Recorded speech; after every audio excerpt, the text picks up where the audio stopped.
সম্মানিত viewers, latest breaking news ভিডিওতে আপনাকে স্বাগত।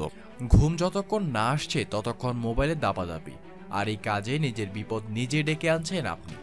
এভাবে অন্ধকারে মোবাইল ফোন ব্যবহার করলে অন্ধ হয়ে যেতে পারেন আপনি। প্রতিনিয়ত খবরাখবর আপডেট জানতে আমাদের চ্যানেলটি এখনই সাবস্ক্রাইব করুন। পরিসংখ্যান বলছে 25 থেকে 35 বছর বয়সীদের মধ্যে প্রায় 80%ই রাতে শুতে যাওয়ার সময় বালিশের পাশে মোবাইল ফোন রাখে, তারপর চলতে থাকে ঘুম না আসা পর্যন্ত। এই লেখাটি পড়ার পর আমি বিস্মিত হয়েছিলাম। এখন আপনাদেরকে তা জানিয়ে দিচ্ছি। আর কোনোদিনও শুতে যাওয়ার আগে মোবাইল ফোন ব্যবহার করবেন না।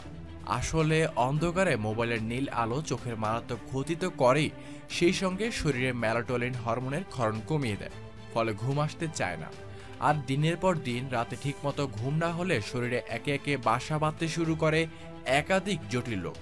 এছাড়াও দেখা যায় আরও নানা রকমের সমস্যা, যেমন মস্তিষ্কের মারাত্মক ক্ষতি হয়। ঠিকমতো ঘুম না হলে ধীরে ধীরে মস্তিষ্কের কাজ করার ক্ষমতা কমতে শুরু করে, ফলে স্মৃতিশক্তিও লোপ পায়।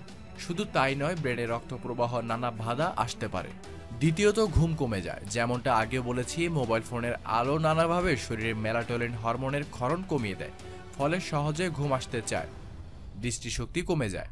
অন্ধকারে অনেক সময় ধরে মোবাইল ঘাঁটলে তার নীল আলো সরাসরি চোখের উপরে পড়তে পারে, যার কারণে চোখে যন্ত্রণা হতে পারে। রেটিনা খারাপ হতে শুরু করে। অন্ধকারে মোবাইল ফোন ব্যবহার করলে তার নীল আলো রেটিনার কর্মক্ষমতা বাড়াতে শুরু করে। দীর্ঘদিন ধরে যদি এমনটা চলতে থাকে তাহলে দৃষ্টিশক্তি কমে যাওয়ার আশঙ্কা বেড়ে যায়। সবশেষে বলতে চাই, ক্যান্সারে আক্রান্ত হওয়ার মূল আশঙ্কা এটাই। মোবাইলের নীল আলোর কারণে শুধু মেলাটোনিন হরমোন নয়, সেই সঙ্গে আরও সব হরমোনের ক্ষরণে বাধা আসতে পারে আপনারও।